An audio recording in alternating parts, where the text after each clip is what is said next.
నమస్కారం. శివభక్తులందరికీ స్వాగతం. ఈరోజు మనం పరమ పవిత్రమైన బిల్వాష్టకం స్తోత్రంలో మొదటి శ్లోకం యొక్క అద్భుతమైన ఆధ్యాత్మిక రహస్యాలను తెలుసుకుందాం.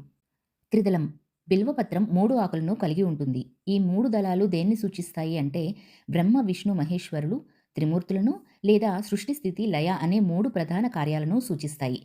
శివునికి ఈ త్రిమూర్తి స్వరూపమైన బిల్వపత్రాన్ని అర్పిస్తే అన్ని శక్తులను ఏకకాలంలో పూజించిన ఫలితం లభిస్తుంది. తర్వాత త్రిగుణాకారం. త్రిగుణాలు అంటే 3 గుణాల స్వరూపం. ఏంటా 3 గుణాలు? సత్వగుణం, రాజసగుణం, తామసగుణం. ఈ బిల్వదళంలో ఈ 3 గుణాల స్వరూపము కలిగి ఉంటుంది. మన సంసార జీవితంలో ఈ 3 గుణాల చట్రంలోనే తిరుగుతూ ఉంటుంది.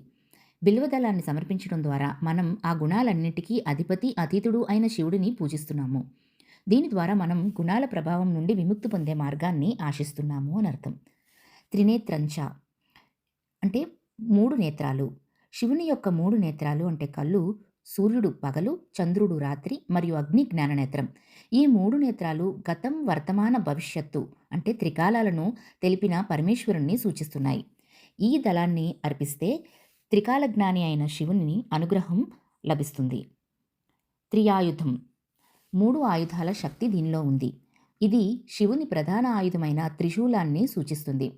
త్రిశూలం ఇచ్ఛాశక్తి అంటే కోరిక, జ్ఞానశక్తి అంటే జ్ఞానం, క్రియాశక్తి అంటే కార్యం అనే 3 శక్తులను నియంత్రించే శివుని అధికారానికి ప్రతీక. ఆ శక్తి అంతా ఈ దళంలో నిక్షిప్తమై ఉంటుంది. త్రిజన్మ పాప సంహారం అంటే 3 జన్మల్లో చేసిన పాపాలను కూడా నాశనం చేస్తుందంట.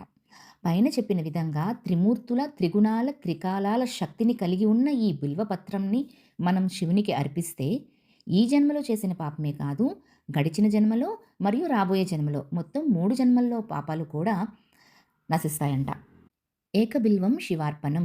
ఇంతటి అద్భుతమైన పవిత్రమైన శక్తులను, త్రిమూర్తుల స్వరూపాన్ని తనలో ఇముడ్చుకున్న ఈ ఒక్క బిల్వదళాన్ని శివుడికి అర్పిస్తున్నాను అని భక్తుడు వినమ్రతతో మనస్ఫూర్తిగా తెలియచేస్తున్నట్లు.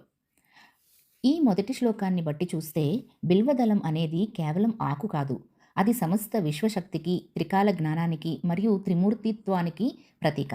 అటువంటి పవిత్రమైన దళాన్ని అర్పించడం ద్వారా మనం శివుని సంపూర్ణ అనుగ్రహాన్ని పొందవచ్చు.